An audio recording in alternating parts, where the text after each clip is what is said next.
Hello दोस्तों, स्वागत है एक बार फिर से आप सभी का हमारे इस चैनल में जिसका नाम है ऑल हिट एग्जाम।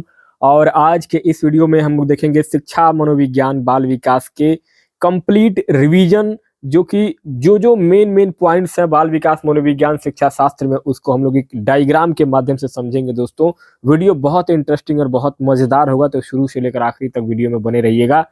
तो दोस्तों चलिए स्टार्ट करते हैं। मनोविज्ञान क्या है दोस्तों? मनोविज्ञान साइकोलॉजी क्या है? मनोविज्ञान में आपका हम लोग व्यवहार का अध्ययन करते हैं। एक संज्ञानात्मक व्यवहार होता है और एक भावात्मक व्यवहार होता है। इनका अध्ययन हम लोग जो है मनोविज्ञान में करते हैं। शिक्षा शास्त्र दोस्तों, दूसरा शिक्षा शास्त्र क्या है?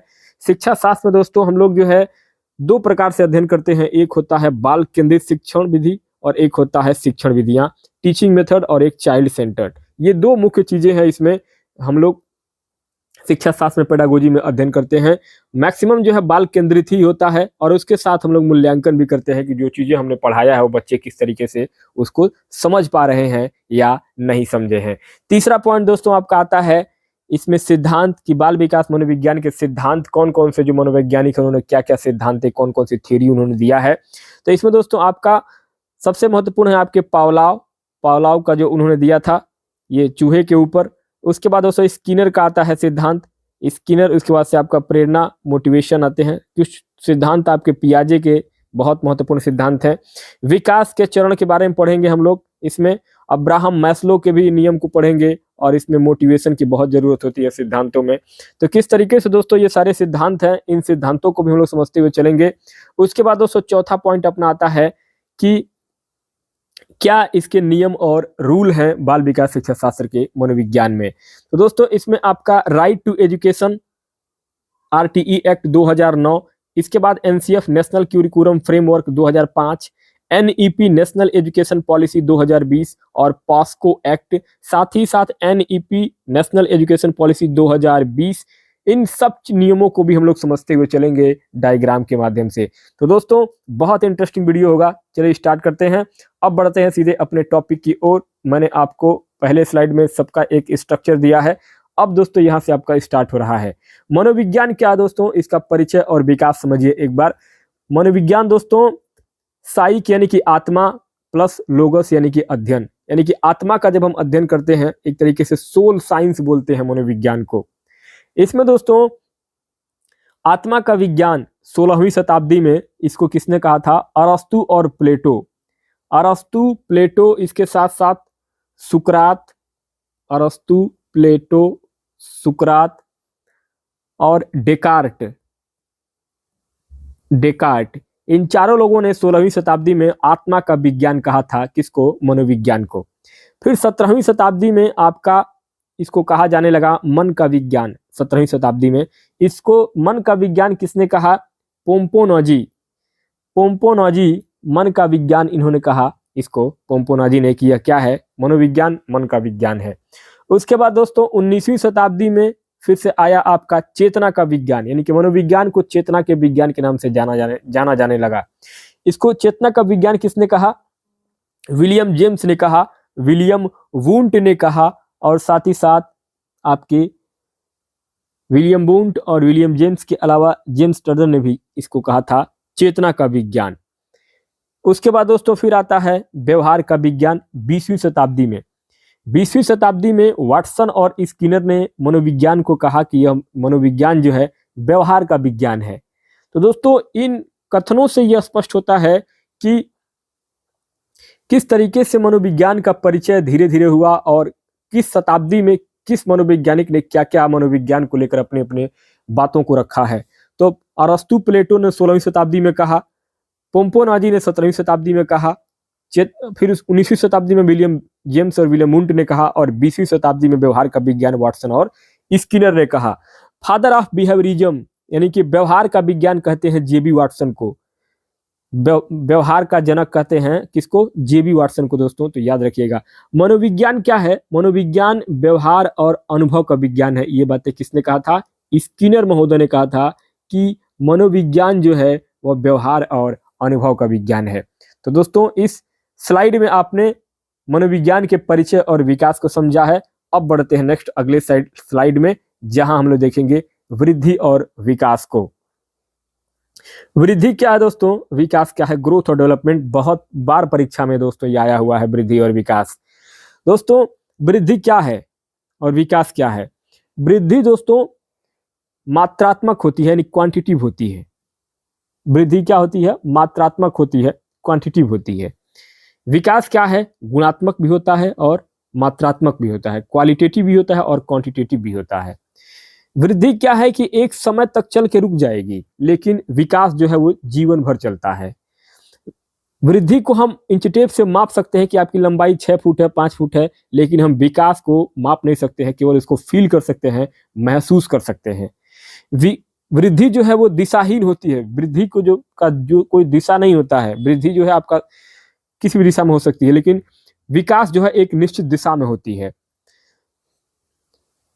वृद्धि जो है क्या है, एक नैरो कॉन्सेप्ट है। एक वृद्धि जो है एक संकुचित अर्थ में आती है, लेकिन विकास जो है क्या है, एक ब्रॉड कॉन्सेप्ट है, एक व्यापक अर्थ में आता है। अर्थात मोटा मोटी समझेंगे, विकास क्या है, विकास संकुचित नहीं बल्कि व्यापक है, लेकिन वृद्धि क्या है, संकुचित है। ध्यान दीजिए, देखिए वृद्धि में 2 सप्ताह से यानी कि 2 वीक से लेकर के 20 ईयर, 2 सप्ताह से लेकर के 20 वर्ष की अवधि को हम क्या कहते हैं, वृद्धि कहते हैं।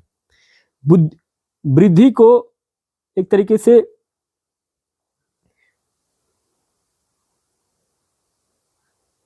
वृद्धि को हम माप सकते हैं। वृद्धि को हम माप सकते हैं। वृद्धि संकुचित होती है, वृद्धि दिशाहीन होती है, वृद्धि मात्रात्मक होती है। वृद्धि में शरीर का आकार, हाथ पैर हड्डी, ये सब क्या होते हैं, बढ़ते हैं। लेकिन विकास क्या होता है, विकास जो है आपका जन्म से लेकर के मृत्यु तक चलता है। विकास, मानसिक विकास, सामाजिक विकास, बौद्धिक विकास, भावनात्मक विकास, ये सब क्या है, विकास के एक चरण है। विकास को कभी माप नहीं सकते हैं, विकास को देखा नहीं जा सकता है।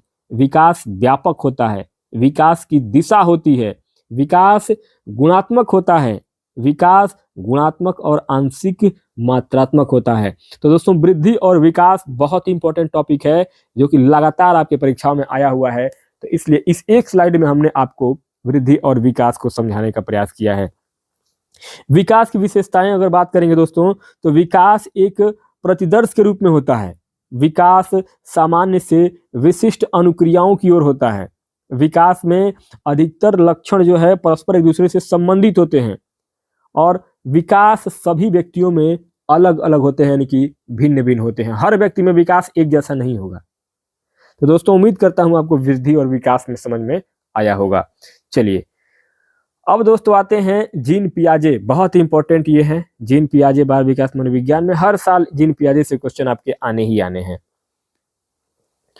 दोस्तों जीन पियाजे का सिद्धांत आपने पढ़ा होगा। जीन पियाजे का सिद्धांत आपने पढ़ा है। जीन पियाजे के 4 सिद्धांत हैं, जिन्होंने 4 सिद्धांत दिया जीन पियाजे ने। पहला इनका सिद्धांत है संवेदी प्रेरक अवस्था, जो कि 0 से 2 साल के बीच होता है। इसमें जो है क्या होता है, इसमें बच्चे को इंद्रिय जनित और वस्तु अस्थायित्व की चीजें बताई जाती हैं। ऑब्जेक्ट परमानेंस होता है संवेदी प्रेरक अवस्था में। दूसरा आपका आता है पूर्व संक्रियात्मक अवस्था, जो कि 2 से 7 साल के लिए होता है।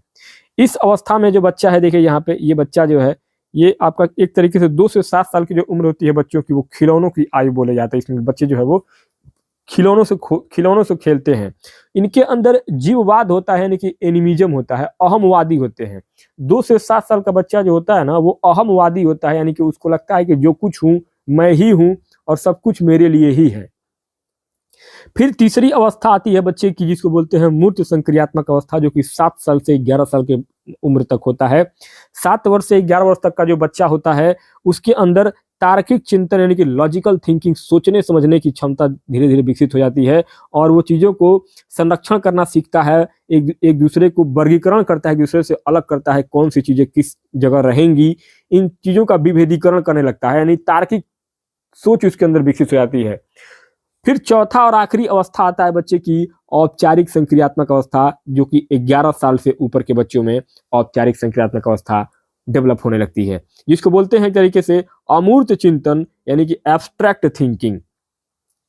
तो दोस्तों इस अवस्था में बच्चा जो है वो समस्या समाधान करने लगता है, यानी कि 11 साल से ऊपर के जो बच्चे होते हैं, अगर उनको कोई समस्या दिया जाए तो फिर उस समस्या को वो हल करने लगते हैं, उस समस्या का समाधान निकालने लगते हैं। इतने परिपक्व हो जाते हैं बच्चे कि वो जो है उस समस्या का समाधान ढूंढने में सक्षम होने लगते हैं। तो ये 4 तरीकों की 4 अवस्थाओं के बारे में जीन पियाजे ने बताया था अपने संज्ञानात्मक विकास के सिद्धांत में। तो इसको याद रखिएगा दोस्तों। पहला अवस्था है संवेदी प्रेरक अवस्था, दूसरा पूर्व संक्रियात्मक अवस्था, तीसरा मूर्त संक्रियात्मक अवस्था और चौथा है आपका औपचारिक संक्रियात्मक अवस्था।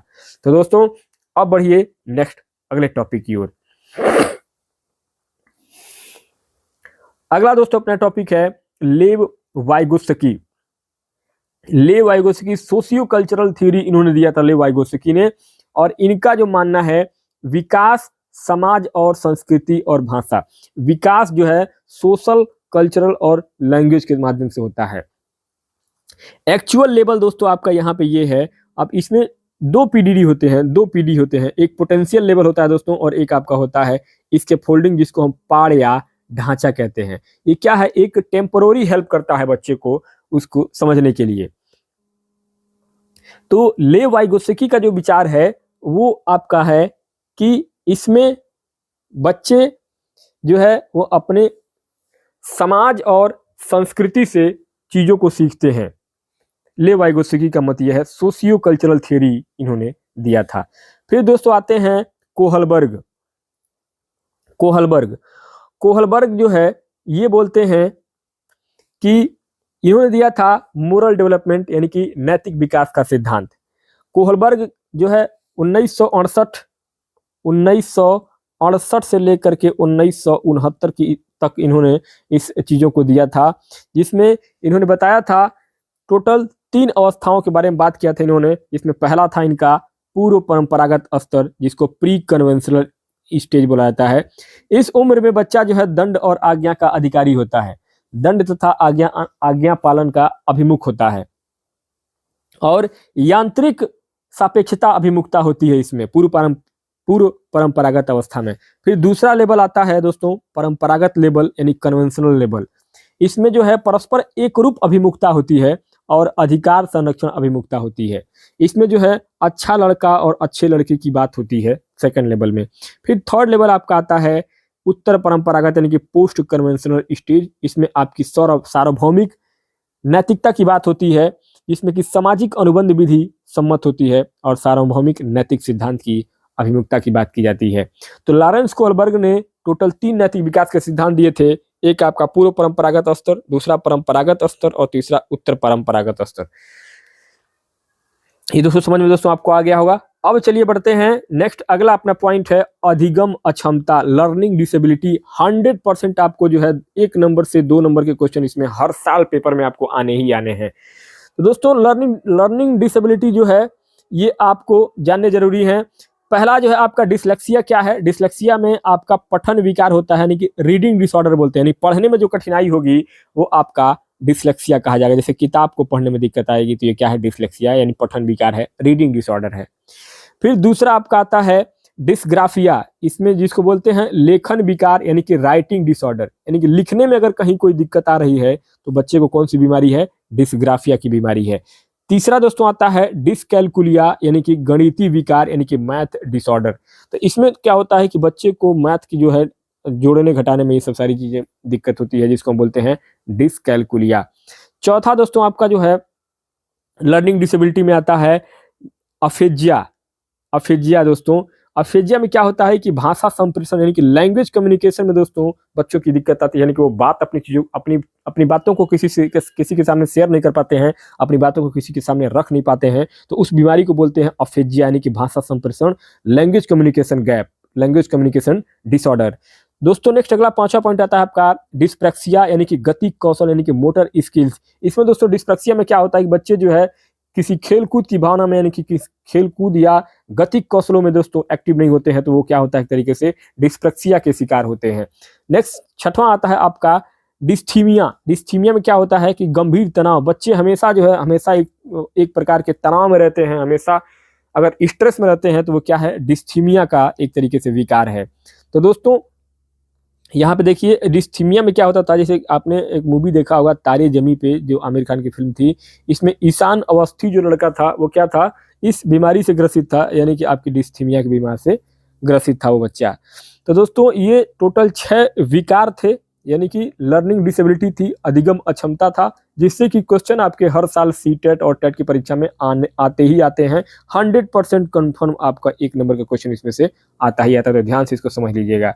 चलिए अब बढ़ते हैं नेक्स्ट दोस्तों, आप आगे अगला पॉइंट है आपका बुद्धि। बुद्धि, इंटेलिजेंस, सूत्र और सिद्धांत। बुद्धि क्या है दोस्तों, आईक्यू बराबर होता है मेंटल एज अपान क्रोनोलॉजिकल एज, यानी कि आप उसकी मानसिक आयु बटे वास्तविक आयु। किसी भी बच्चे की अगर बुद्धि निकालनी है तो उसका जो सूत्र होता है उसके मानसिक उम्र बटे वास्तविक उम्र गुणे 100 बराबर हम अगर हल कर देंगे तो उसका बुद्धि का माप आ जाएगा। यहाँ पे MA जो है ये मेंटल एज है और CA जो है वो क्रोनोलॉजिकल एज है। तो दोस्तों ये किसने दिया था, विलियम ईस्टर्न और टर्मैन ने दिया था इस सिद्धांत को, IQ का सिद्धांत। बुद्धि में दोस्तों क्या होता है, एक कारक सिद्धांत जो है, एक कारक सिद्धांत ये अल्बर्ट बीने ने दिया था। उसके बाद द्विकारक सिद्धांत दिया था आपके स्पीयरमैन ने। फिर तीसरा जो है बहुकारक मल्टीफैक्टर सिद्धांत दिया था थॉर्नडाइक ने। एक कारक सिद्धांत साइमन और बी ने, दूसरा द्विकारक सिद्धांत स्पीयरमैन, तीसरा बहुकारक सिद्धांत थॉर्नडाइक। फिर आता है दोस्तों बुद्धि का त्रिआयामी मॉडल, यानी कि बुद्धि का 3D मॉडल दिया था JP गिलफोर्ड ने। फिर आता है दोस्तों आपका समूह कारक सिद्धांत, ग्रुप फैक्टर सिद्धांत, जिसको दिया था थर्स्टन ने। फिर आता है तरल ठोस मॉडल, फ्लूइड क्रिस्टलाइज मॉडल, जिसको कि RB कैटल ने इस मॉडल को दिया था। तो बुद्धि के ये 6 सिद्धांत हैं जो लगातार परीक्षा में हर साल पूछे गए दोस्तों। तो यहां ध्यान रखिएगा, बुद्धि का एक कारक यूनिफैक्टर सिद्धांत साइमन बीने ने, द्विकारक सिद्धांत स्पीयरमैन ने, बहुकारक सिद्धांत थॉर्नडाइक ने, और त्रिआयामी मॉडल JP गिलफोर्ड, समूह कारक सिद्धांत थर्स्टन और तरल ठोस model RB Cattell. First intelligence test, पहला जो इंटेलिजेंस टेस्ट हुआ था वो बीने और साइमन ने 1905 ईस्वी में किया था दोस्तों। बुलेट पॉइंट में इसको याद रखिएगा हमेशा। पहला जो बुद्धि का टेस्ट किया गया था वो साइमन और बीने के द्वारा किया गया था 1905 में। आगे बढ़िए।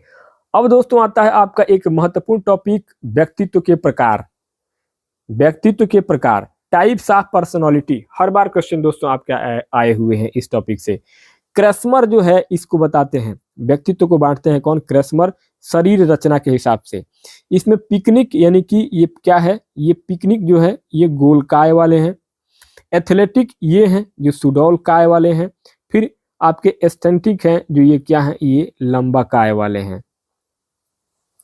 ये गोलकाय, ये आपके जो है एथलेटिक वाले, और ये लंबा। तो सेल्डन ने जो है शरीर रचना के हिसाब से जो है व्यक्तित्व को बांटा था। क्रैस्मर ने शरीर रचना किया, इनको 3 भागों में बांटा, गोल काय, सुडौल काय और लंब काय। सेल्डन ने कहा कि इसको गोल वाला ये है जिसको एंडोमॉर्फी बोलते हैं, और आयत वाला जो है ये आपका मीजोमॉर्फ, और एक्टोमॉर्फ जो होता है वो आपका लंबा होता है। तो इसको व्यक्तित्व को 3 प्रकार से बांटा सेल्डन ने, और क्रैस्मर ने भी जो है व्यक्तित्व को 3 प्रकार से बांटा है, गोलकाय, सुडौलकाय और लंबाकाय। सेल्डन ने भी 3 प्रकार से बांटा है, एंडोमॉर्फ, मेसोमॉर्फ और एक्टोमॉर्फ, गोल, आयत और लंबा। अब युंग ने भी जो है इसको 2 भागों में बांटा है। एक अंतर्मुखी यानी इंट्रोवर्ट आदमी होता है, और एक बहिर्मुखी होता है यानी एक्सट्रोवर्ट होता है। जो अंतर्मुखी व्यक्ति होते हैं वो बहुत सारी बातों को केवल अपने अंदर मतलब अंदर ही अंदर समझते हैं और बहुत चीजों को एक्सप्रेस नहीं करते हैं किसी के सामने। जबकि वही बहिर्मुखी एक्सट्रोवर्ट जो आदमी होता है वो अपनी हर बात को शेयर करता है सभी से। मतलब कि एक तरीके से समाज में जो बोलने वाले व्यक्ति होते हैं अपनी हर बातों को समाज में बहुत सामने खुल के रखते हैं, वो एक्सट्रोवर्ट होते हैं। और जो ऐसे व्यक्ति होते हैं जो अपनी बातों को किसी के सामने जाहिर नहीं करते हैं, वो अंतर्मुखी यानी कि इंट्रोवर्ट व्यक्ति होते हैं।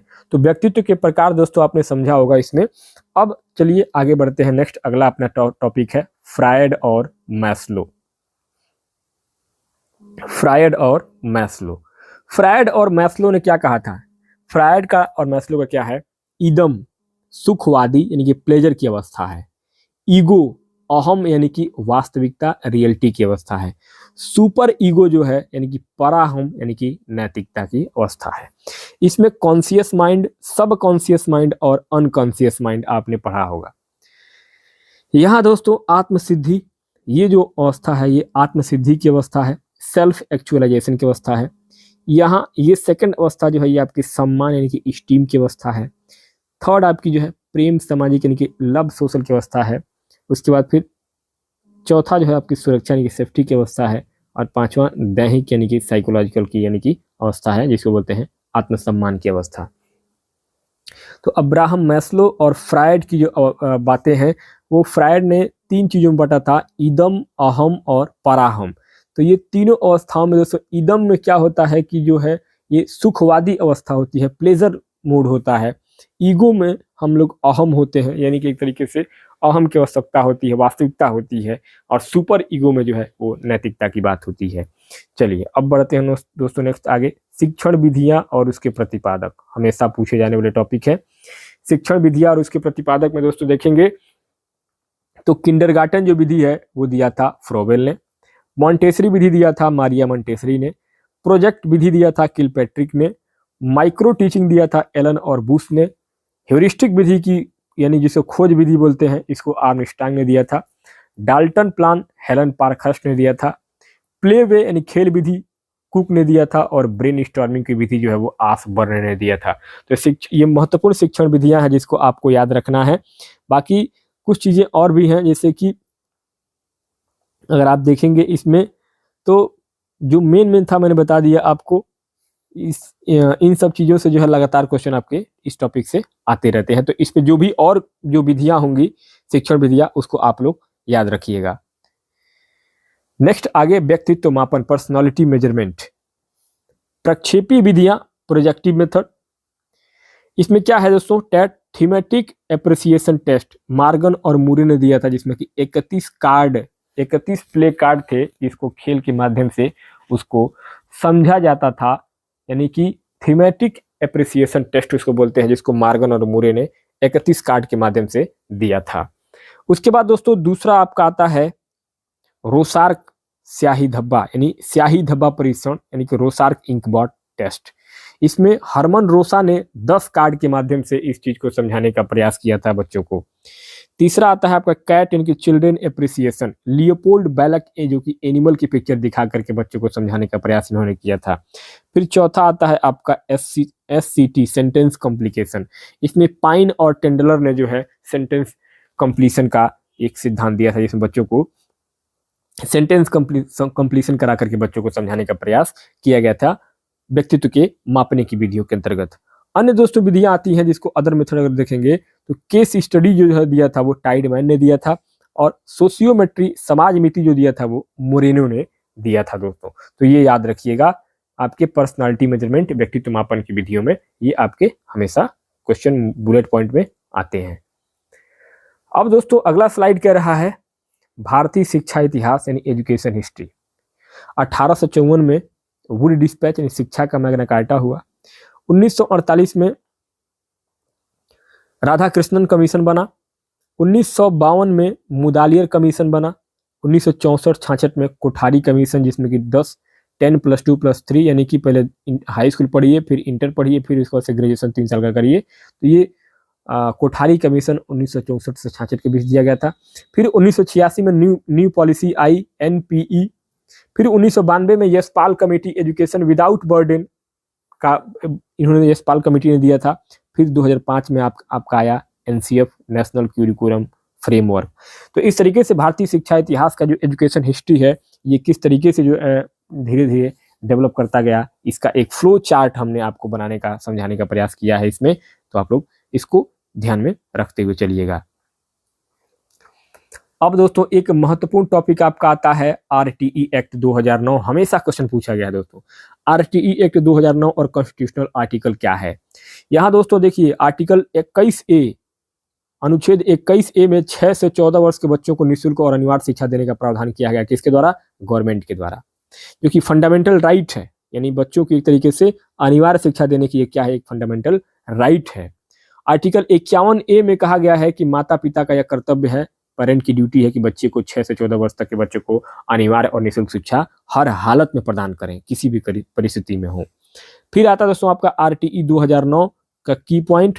आरटीई 2009 कहता है कि आरटीई एक्ट 2009 में इसको इम्प्लीमेंट किया गया था 1 अप्रैल 2010 को, जिसमें ये बातें कही गई कि वर्किंग आवर जो है यानी एक सप्ताह में कम से कम 45 घंटे की क्लास चलनी ही चाहिए। आरटीई एक्ट 2009 की जो मुख्य बातें हैं उसमें यही डिसाइड किया गया कि एक हफ्ते में कम से कम 45 घंटे की क्लास होनी चाहिए, जिसको कि आरटीई एक्ट 2009 को 1 अप्रैल 2010 को लागू किया गया था। इसके अंतर्गत क्या हुआ था कि टीचर स्टूडेंट का जो रेशियो बताया गया था वो प्राइमरी लेवल में कक्षा 1 से लेकर कक्षा 5 तक के लिए 30 बच्चों पे 30 स्टूडेंट पे एक शिक्षक होना कंपलसरी है, और अपर प्राइमरी लेवल में कहा गया कि कक्षा 6 से कक्षा 8 में एक शिक्षक पे 35 बच्चे रह सकते हैं। यानी कि 35 बच्चे अगर हैं क्लास में तो एक शिक्षक जरूरी है अपर प्राइमरी में, और 30 बच्चे अगर हैं प्राइमरी में तो एक शिक्षक जरूरी है। तो ये टीचर स्टूडेंट का एक रेशियो मानक बनाया था आरटीई एक्ट 2009 ने। तो दोस्तों ये आपका आरटीई एक्ट 2009 याद रखिएगा, जिसके अंतर्गत किस किस चीजों को गवर्नमेंट ने लागू किया था। चलिए अब बढ़ते हैं आगे, कुछ महत्वपूर्ण पुस्तकों को देख लेते हैं जो हर बार आपके सीटेट में पूछे गए हैं। महत्वपूर्ण पुस्तकें दोस्तों जो है, इमाइल जो पुस्तक है ये रूसो ने दिया था। The school and society John Dewey ने दिया है। एडोलसेंस किशोरावस्था पे जो किताब लिखी है वो स्टेनले हॉल ने लिखा है। Principle of psychology William James ने लिखा है। एनिमल इंटेलिजेंस थॉर्नडाइक का किताब है। और द साइकोलॉजी ऑफ इंटेलिजेंस ये जीन पियाजे ने किताब लिखा है। Motivation and personality Abraham Maslow का है। और रिपब्लिक जो है ये प्लेटो का है। तो ये दोस्तों आपके कुछ ऐसे किताब थे जो कि आपके लगातार पूछे गए हैं परीक्षाओं में, तो इसको आप लोग याद रखिएगा, बहुत इंपॉर्टेंट ये सारी किताब हैं जो कि लगातार सीटेट की परीक्षा में पूछे गए हैं। नेक्स्ट दोस्तों आगे अब कुछ ऐसे चीजें हैं जिसको आप वन लाइनर में हमेशा याद रखिएगा। फादर ऑफ साइकोलॉजी किसे कहा जाता है? विलियम वुंड को कहा जाता है, जिन्होंने पहली बार प्रयोगशाला में लैब में इसको साबित किया था। 1879 में जर्मनी के रहने वाले थे विलियम वुंड। 1879 में फर्स्ट लैब में इन्होंने इसको डेवलप किया था, जो कि जर्मनी के रहने वाले थे, जिनको कि फादर ऑफ साइकोलॉजी कहा जाता है। फादर ऑफ एजुकेशनल साइकोलॉजी कहा जाता है थॉर्नडाइक को, याद रखिएगा। Father first intelligent test in India, पहली बार इंटेलिजेंट टेस्ट इंडिया में CH राइस ने किया था 1922 में, ध्यान में रखिएगा इसको। मिड डे मील की शुरुआत की गई थी 15 अगस्त 1995 को, मिड डे मील जो कि मध्याह्न भोजन होता है प्राइमरी विद्यालय में। Adolescence is a period of great stress and storm, किशोरावस्था जो है एक भारी तनाव और चिड़चिड़े अवस्था होती है बच्चों में। तो adolescence is a period of great stress and storm, किशोरावस्था एक भारी तनाव की अवस्था है। ये बातें स्टेनले हॉल ने कहा था, याद रखिएगा हमेशा। तबूला रासा, कोरा कागज कॉन्सेप्ट, यानी कि तबूला रासा कोरा कागज का जो कॉन्सेप्ट वो जॉन लैक ने दिया था। तो दोस्तों ये कुछ बुलेट पॉइंट थे महत्वपूर्ण दोस्तों सीटेट के लिए, रिवीजन था।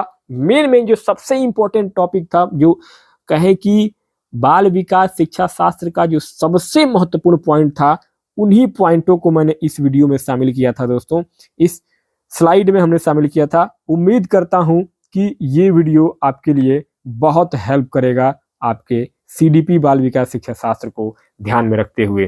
तो दोस्तों ये वीडियो कैसा लगा मुझे कमेंट बॉक्स में जरूर बताइएगा। बाकी मिलते हैं नेक्स्ट वीडियो में, तब तक के लिए बहुत